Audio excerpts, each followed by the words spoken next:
Number 4, side gigs.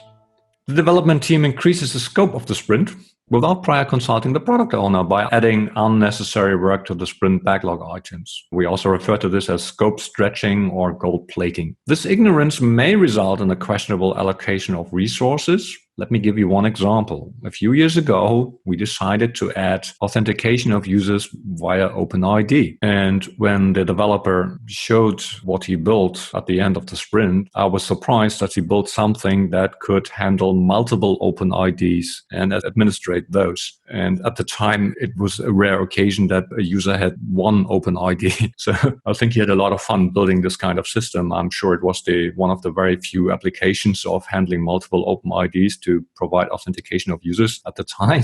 But I think we spent quite some time on this, completely useless. So what I would like to suggest in these cases, if you run into this, make sure that the developers and the product owner spend more time on talking to each other. Shouldn't your product owner be co-located with a team? Well, now would be a good time to reconsider this. And there's another question. Is there probably enough slack time for the engineers? Maybe they just want to test new tech and got carried away by this way. So it's not so easy that they build something you cannot use and you have to throw away. If you're a Scrum Master, and please dive into this, why this happened and how you could prevent this in the future.